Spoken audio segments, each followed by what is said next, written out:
Cool. So, moving forward, so three of you guys met at Taos before starting at Rice, but talk to us a little bit more about like the genesis of the group and how you guys came together, the four of you guys, as a quartet at Rice. Sure. Well, Russell and I actually went to Taos 2 consecutive summers together, and we were in our Mm-hmm. very first chamber group. We played for Clark to Nacht by Schoenberg in our very Mm-hmm. first experience playing together, and that was very memorable. We also worked with one of our later on primary coaches at NEC, Nicholas Kitchen, who was a real role model for us, and especially in the study of Beethoven manuscripts and Mm-hmm. kind of the whole grammar of music. So that was a fantastic experience. Angela joined us the next summer, and Russell and Angela played the Debussy Quartet, which is a piece that we Oh, ended up touring with a lot as the Balourdet sure. Quartet. So that was a fortuitous experience as well. Mm-hmm. And when I first met Ben in another chamber experience, I remember having this sensation of, there's not like a lot of people that I've played with that have like a similar like physical build to me when playing.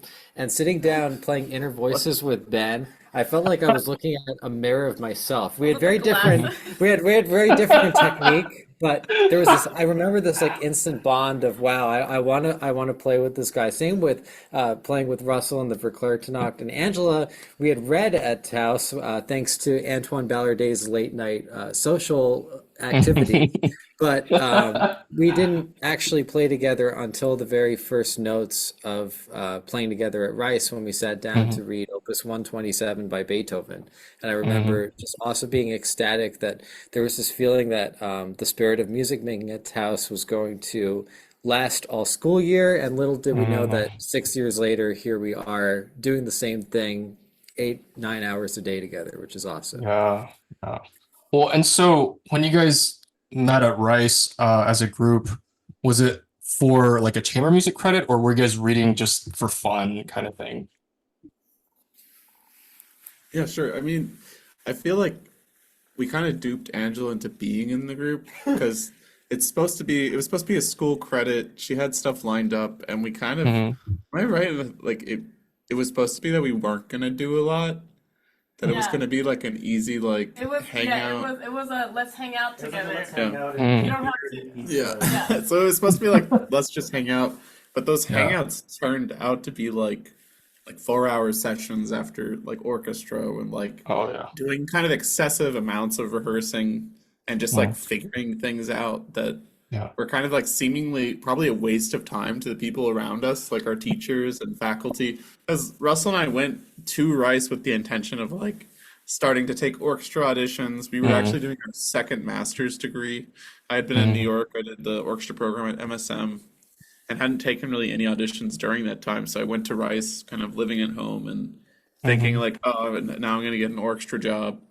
Yeah. And like the group kind of just like forms and we're like irresponsibly hanging out kind of like at all hours of the night, like rehearsing chamber music and just having a Right. really good time getting to know each other. I think it's like Yeah. part of why the kind of like Taos vibe and kind of like Yeah. why us being named after Antoine is so fitting because like we really do have that spirit in us of like wanting to hang Yeah. out, the sharing of Yeah. meals and just like having a good time is really kind of what brought us together and like Mm. allowed us to have these amazing discussions we have in rehearsal. Mm. Yeah, that's wonderful. So, I mean, you guys seem to really credit the Taos Music Festival as um, such a huge part of your foundation as a group. Um, for listeners that may not know, can you talk a little bit about what the festival is and what that's like being at Taos? Yeah, so Taos is 8 weeks long, and basically the structure is every 2 weeks you get a new piece and a new group. Mm. So you have about 10 days to rehearse a piece, and then you get a dress rehearsal on like a Thursday, and then you perform either on Saturday or Sunday, and then you do that Mhm. again. So you get to play four really, you get to study four really intensely, really Mm. great chamber music works. And I played a piano trio and I think three string quartets. Oh And wow. everybody gets mixed up pretty evenly. Mhm. and you get to play with different people. And like the coachings are amazing. What the year I went, it was the Borromeo Quartet for a month, Yeah. and then we Mhm. got the Miro Quartet and the Brentano Quartet for 2 weeks.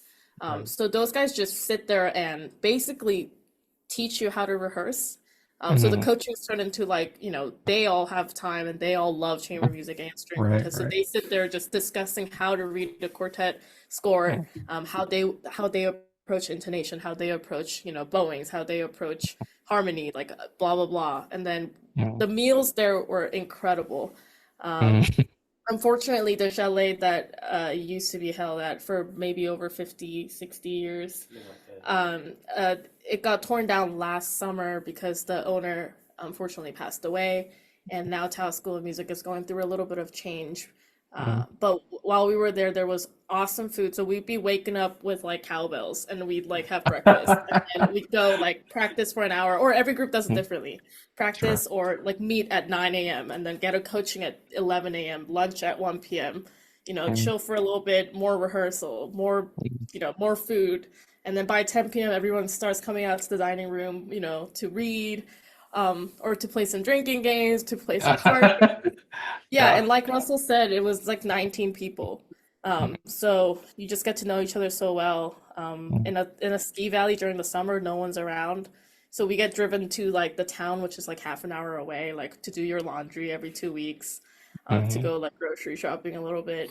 But it's Nice. it's a really special place. Um, and I like to think that we definitely living the extension of it somehow. Yeah, Yeah. yeah. No, that's great. So you guys kind of already hinted at this a little bit, but for listeners that might not know, Rice is notorious for being an intensive orchestral program. And Russell and Ben, I believe you guys kind of mentioned how you came into Rice as or with the intention of going for orchestra. For the other two, was that the same for you guys? And also, how was managing like or juggling the orchestra rehearsals on top of the intense hours that I'm sure you guys were putting in as a quartet? Yeah, for me, I guess I'm the only undergraduate degree from this group from Rice, so I went there for 4 years. I really went there wanting to study with Paul Cantor. And Mm, orchestra, we had orchestra 3 times a week for like 2.5 hours. And mm, Larry Ratcliffe, we miss him a lot. And his way of rehearsing actually did influence our quartet quite a bit. mm, He knew everyone's name. He knew everyone's, like every little detail about you, and he just made you feel very much like family. So Rice had a really nice like community. So even in orchestra rehearsal, you might be surrounded by 100 other people, but you were showing up really committed to the music and really right. having to perform at the highest level. So it never, I don't think I saw it as like an orchestra training program, especially because Mm, I was still like 18, 19, but sure. as like an opportunity to learn pieces correctly, basically, because Larry has such a detailed way of looking at the score. Yeah, I Mm, was in the same boat. I wasn't really into the orchestra thing as a career, but Larry mm, Ratcliffe was a huge draw for me and for the school, as well as the amazing faculty. But um, what Larry stood for, and very sadly, he passed away 2 summers ago, right. um, was a deep commitment to music as more than just a job. Because a lot of people, rightfully so, everybody wants to be employed in music. It's very uncertain, and Rice does an amazing job kind of advancing people's careers. But Larry made you put a little bit of a pause on thinking of music that way and Mm, really thinking of it as a full commitment of your whole soul and really your whole purpose of living and mm, being a good human being and a committed human being as well as a musician. And that's mm. what made Rice Orchestra probably the top conservatory orchestra in the country. Yeah. And it was that commitment that made it greater than the sum of its parts. And I think that's Mm, that's what makes amazing quartet playing too, is that yeah. you could, in theory, have the four best instrumentalists in the world, but if you don't have that kind of commitment to each other and the music and what you stand for, your why, we talk about a lot, it's not Yeah. going to be a quartet. Right. I mean, even kind of to bounce off of that, there's a sense of like by doing orchestra every day, you get really used to kind of even the way we rehearse, which is we rehearse Mm, a lot, but I think yeah, we're okay with the hours because we got so used to it at school. yeah. And there's something to like that regular orchestra rehearsal. It might seem annoying like the first month you're there, but eventually it's just like a class and it's like Mm, it's really not that hard. I mean, sometimes you play rep where like you might be like a little tired afterwards, but like you take your dinner break and then you go to quartet rehearsal or you do your homework or you mm, practice. Like yeah. I think that's actually like the best training for kind of the professional life because you would be doing probably a very similar amount of rehearsing or playing at least per week. And I think that's actually very helpful to anyone kind of aspiring to get a job is like you need that regularity of like how are you going to show up prepared and if you're going to be prepared. I mean like come on, we were like not prepared half the time in orchestra, but like it taught us like it reminds you it's like we were talking about that this week even with business meetings we have having those regular rehearsals reminds you like I need to show up prepared. Oh, I forgot to practice that part again. By like the time, because like Rice has so many rehearsals, it was like what, like 11, 15. 15 Yeah. rehearsals for a concert. Yeah. So like by Mhm. the time you get to that like You know. concert, like you know the piece back and forth, and like that's why it sounds so good. And Yeah. like Larry's kind of walked you through how the piece goes, and like that's a large part of your training there. And it kind of teaches us style of discipline that doesn't really exist at a lot of other schools. Yeah. I think one of the most inspiring things about Larry as like a quartet player was that you would have these 15 rehearsals, but Larry was like, if you knew what he was doing like behind the scenes, he was always score studying and like always trying to find more even throughout all of this. Because I think it's really it could be really easy to kind of just, you know, after 15 or so rehearsals, just kind of be like riding the wave and just like kind of Mm, chilling. But like yeah. he was kind of always pushing us to like find more in the music. And I think, as a quartet player, the whole thing is kind of always diving deeper into the music. And, you have Hmm. so many concerts of the same rep. And like there's a lot of joy in the process of like discovering something new about it in every single performance and every Hmm. rehearsal, honestly. Yeah. Yeah. And I think, I mean, all of us have been in school orchestras, and for the most part, the spirit is not high, right? Everyone just kind of goes into rehearsal thinking like, oh, this is just another thing I have to do. But that's really wonderful what Larry kind of, from what you guys have shared, instilled in that program of just committing and really loving what you do. Because at the end of the day, even I mean, orchestral music is some of the greatest music that we have. And so I don't think there's room for us to just kind of take any opportunity to play a Brahms symphony or a Tchaikovsky symphony and just kind of do it lackadaisically, right? Like we should always be giving back and giving thanks really to those great composers that shared uh, their art with us. So that's really wonderful. Um, yeah, can you talk a little bit about your rehearsal process then? Like, how has that evolved over the years in terms of just like how do you guys go about rehearsing a new piece?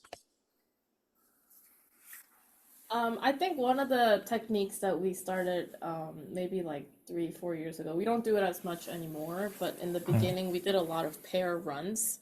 So we get to a point where, like the four of us, like I remember this really distinctly with Mozart Dissonance Quartet that we learned. And the four of us, we kind of read through the first movement. We kind of do like, oh, this is the development section. Let's try that again. Like maybe 1 or 2 rehearsals like that where we kind of just like gel it together, very mm, basics.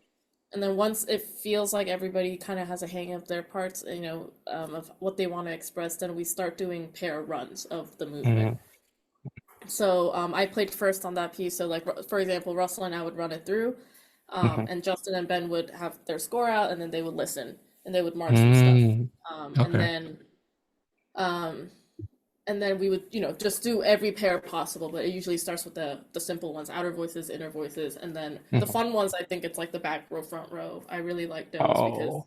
you get to like you don't usually pay attention to that kind of stuff. I don't think, but we try Mhm. to learn how to play with each other in different ways like that. Sure. Sure. Um, we did a lot of like singing, of course, and like a lot of Mm, counting. Um, yeah. towards like a more like competition kind of route, then we would start recording ourselves and listening back together. We would Mm, have things like that. Another technique that we used to do a lot with bar talk, especially when we have like unison passages, is kind of mm, like passing the notes. So if we have, let's say, a C major scale, then I would put like C, D, E, F, G. mm, We mm. kind of like learn to like play as one. And that Right. we noticed that like helped a lot with our unison intonation and inflection. And it just like kind of keeps your focus pretty high. Yeah. Remember any other stuff that we used to do? Or Early now, on, yeah. Early on or now? How do you guys like Yeah. there's a so I mean, kind of like our initial stages of forming kind of really taught us a lot because like we had the pandemic came up like right as we finished at Rice, and before that Mm, we were recording for competitions, and we did like fish off recordings, and we had right. done other stuff before that, and we actually got to use a lot of the resources at Rice for that. You could check out like a recording cart with high quality mics. They Mm, had a booth where you could edit and like really understand what you sounded like over speakers that sounded nice. So like a lot of how we actually ended up rehearsing like after the first year mm, was like hearing ourselves back on recordings, and especially like with good miking, like we would mm. go back after like a 4 hour session in like a hall that we had recorded, and like you could really go back and start to mess with acoustics. You could start to like really hear how your phrasing's working, the stuff you've Yeah. rehearsed, like, Yeah. oh, that, like, you totally can't hear that gesture. Like, that makes sense why we keep getting that comment. Or, like, yeah, our vibratos sound crazy next to each other. Or, oh my God, that part's so damn out of tune. Like, what am I supposed to do with that? And, like, you really start to hear that. I mean, like, it, that kind of, I think, sped up the process for us, like, quite a Mm, bit. As we do, yeah. like, a take of something. And I remember for Fish Off, we really, like, we would do, like, one movement at a time because Mm, everyone was recording for schools. So we had, like, right. no time in halls. So we like used classrooms, and we get like an hour here and there. And Mm, you'd like spend it, you'd do like 5 takes in a row and just see what you get, and you'd hear it back. And then we'd mm, like rehearse a little bit between takes, and like it slowly would improve that way, just based on almost no one communicating. mm, And I think that really informed like how we viewed ourselves, the things we found important in the music, mm. and like kind of a stronger identity individually of what we wanted to sound like in the group. Right. And that really helped. I mean, I don't know if we can really emphasize that enough, but like recording yourself early on Yeah. helps you so much more understand what coaches are hearing, what an audience is hearing. And then Right. from there, like you start to build these tools, and you can start to have conversations very differently. Right. Yeah. Yeah. And if correct me if I'm wrong, but the year that you guys won Fish Off was the COVID year, so everyone had to record basically for the competition, right? Yeah. Well, it turned out our pre-screenings, the thing I'm talking about, Hmm. ended up being the entire competition, Oh, which like wow. so we went into it like trying to like basically submit the best thing we could just to pass That's the first pre-screening. And like I'm sure everyone else did too, and you didn't get to Yeah. record again because like everything shut down, Oh. you couldn't do it. So like Hmm. that's what they got was your pre-screening. So it was like we Hmm. had barely like even played 18-1 for like a month at that point. Hmm. And like that was like our first real recording shot at it. And like Yeah. we barely had coachings. We went to like Robert Mann seminar, and that was about Yeah. it. So we had like Yeah. 5 days of coachings on that and like some other stuff. Yeah. So it was like kind of like a whiplash of like really learning and being specific. Yeah. I guess another thing we did was like going to summer festivals. Like we did a Dover workshop in Amelia Island our first year, and Aspen we did our first year, and Hmm. kind of like having that intensive time where nothing else is going on, Hmm. I think really like lets you know if you're compatible. If that makes any sense, in the sense of like, Yeah. can you Yeah. deal with each other? Can you rehearse? And because it's a Yeah. lot of it's like each group does it differently. Like we rehearse Right. a lot, some groups rehearse less and practice more, talk about different things, and like Hmm. I think it's very interesting to see like what happens when all you have to do is quartet, and like what starts to form. Because every group we saw go into the Aspen program, like they always gained so much out of it because you had so many crazy kinds of coachings where like everyone's coming at you from every different direction. You might like hate some of the comments, you might love some of the comments, and it like starts to kind of steer you into like how do you navigate this within your own group and make Hmm. choices. And for us, that was like a big thing. Even if it's like a week or two of just the quartet at a festival, it's like super important. I think one thing that like really makes a lot of difference, and this is like at least early on, is like really being willing to spend the time just like experimenting and like trying all sorts of things that work, like just kind of going through every one of your wildest dreams. I feel like a lot of the time, like people are always looking for like an answer, but sometimes the answer is kind of in like all the spaghetti you throw on the wall and like actually finding the thing that ends up being it. Like I remember like all these like kind of goofy rehearsals of like just somehow trying to express like how much resonance you want during this one Mm. part. So like make these graphs that didn't make any sense and like draw them into our music. Yeah, and I Mm. think the important thing is like just always being willing to like try to take that step to like express what it is you're trying to hear, even with Mhm. all like within all the recording stuff Yeah. and like just within like communicating with the rest of the group, because actually starting to talk, actually like building the tools to have these conversations like didn't start out particularly easy in a lot of Right. ways, but like as you do it more and more, like you sort of, I guess the more information I give the group, the more information the group has from me that I can like say almost anything and they'll understand what I mean. Yeah. And like likewise for the whole group. Yeah. I think there was like I think a good turning point we had early on where like Mhm. we still like are trying to figure out how to play in tune, and I think Mhm. every musician does like their whole Yeah. life. But Right. like we had a early on, like a month in, we had a moment with Russell and I where like I had studied with someone that really believed in like really high thirds and like leading tones Mm. and like Mm. a lot of things pretty high. And Russell had studied with Hans and the whole practice nine book of like low thirds. Yeah. We're like sitting there like arguing, and I'm like, this one sounds so much better. Like, what's wrong with you? And he's like, no, this is and it like ended with him going, you're just not a man of science. And that was like the whole conversation at the end. And it was like I think it made both of us actually like understand we both had valid opinions in some way. Yeah. And it took Yeah. honestly, it took like until maybe like 3 years in to actually understand what we were both feeling. Mm. Because there's like so much. I mean, like when you get into like trying to figure out intonation, you can do like the basics of like, oh, play your third low in the chord. But the Mm. second you start throwing inversions in and you start like playing dominant chords and you Right. have all Right. this voice leading, it gets really crazy really fast when you're starting to look at it super objectively. And you Mm. almost can like sit there like we have done like many times, like with a tuner on, and like you just like figure out, oh, this thing that sounded good actually fits all the rules. But it's like Mm. you have to start to figure out how to navigate and tie things together. And Mm. there was a whole thing with that. And I think a lot of those early conversations, like we all had super strong opinions on music, and that's Mm. what made it so fun because it was Yeah. all super different. We might have been strong headed about it at first, but like even now, those kind of like personalities coming through and us being kind of like open to say almost anything about how we feel. No one Yeah. gets offended. Like if someone's telling you you're out of tune, like you're gonna want to change it. If someone's telling you you're not together with them, like you're gonna want to change it. Like you're gonna want to figure it out. So no one gets like upset.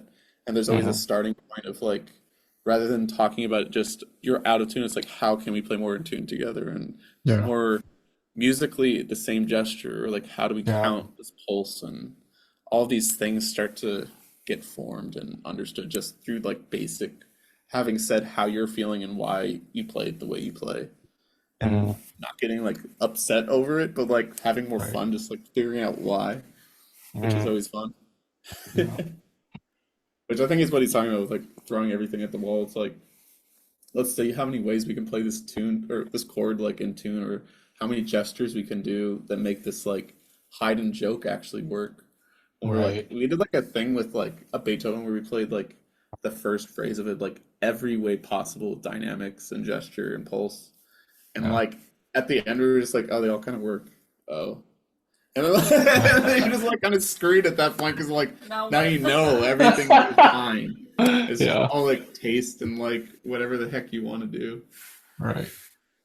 Well, and you guys kind of already hinted at this already, but you guys are obviously four individually wonderful musicians, but in a quartet, it's obviously a musical melting pot in many ways. How do you guys go about sharing your musical ideas and kind of delegating whose idea to go with, or is it just kind of a mesh, kind of like what Russell was saying? You just kind of throw stuff, see what sticks, kind of thing, or I think this is one of the questions that people really ask a quartet because, it seems like when you go on stage, like you're playing together, you're playing one piece, you're playing at the same time, it seems like. So you must have come to an agreement. It's basically what people imagine a quartet to be. But just to like indirectly answer that question is that like basically I think an established quartet or a quartet that's been together for a long time, what we do is like heighten the sense of spontaneity and communication that makes a space for anything and everything to be correct at that moment. So I like to use the term of like, just make it make sense. Like maybe we said non-vib and we've all been doing non-vib, but in rehearsal, if it doesn't make sense, somebody needs to question it and be like, are we doing non-vib here just because we said it a week ago? Or are we like really committed to the why behind the non-vib right now? Maybe our phrase before have developed differently in the last week subconsciously without even us like talking about it, that the right? non-vib maybe doesn't fit anymore, so should we graduate from it? Mhm. It's kind of like that. But like in the moment of creating, we're all committed to that single moment, even in Mhm. rehearsal. So a performance is like an exciting extension of like our journey through each piece. Yeah. But we never sit there and like, so no performances ever feel like we're ready to play. Like if you don't like that every note have Really, that's so it, exciting. Don't blame Don't- managers.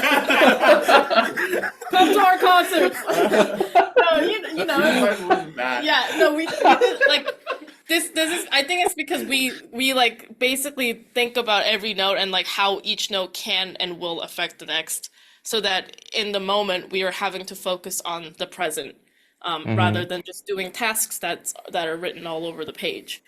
Mhm. Um, at least that's how we approach the process of creating, especially in a concert. Yeah. Um, Real- I guess like maybe a simplified way of saying is like we rehearse like almost all the options a lot of the time, but like we rehearse so that we can all be on the same page. And Yeah. that way like there is the freedom to like trust in the moment. Because a lot of Yeah. times we do like end up really deciding like down to like the microsecond it feels like, Mm. and like Mm. the general of like once you do that you can kind of just focus on character and phrasing in a more general sense, and a lot of the interactions between the parts becomes more free, I guess. Yeah. yeah, and I guess like it's never like Justin's idea was better, so let's go with that, and everybody writes something down. It's kind of like Sure. we kind of create that story and that like thought flow together, so Yeah. that Yeah. whenever we're playing in front of a coach, even, or Mhm. whenever we're doing like let's do a run through of the first movement, we're all like in the right mindset to kind of try something new, even. Mhm. 'Cause, yeah, when everybody feels comfortable in that like freedom and spontaneity, then like yeah, all the stuff we've rehearsed are there, but then you also see more opportunities, and that's how we continue to grow, and Yeah. continue to explore the same piece of music. Yeah. Yeah. And I think, I mean, with really any music, spontaneity is so important because you never want to perform in a very predictable way, right? Like you don't want to go to a concert kind of knowing what to expect. You kind of want to be able to like, oh wow, that happened kind of thing. So that's really wonderful. Um, the other thing I really admire about you guys is just and just envy is, I think for me personally, when I work on something on the cello, I oftentimes associate different phrases with like memories that I have in the past.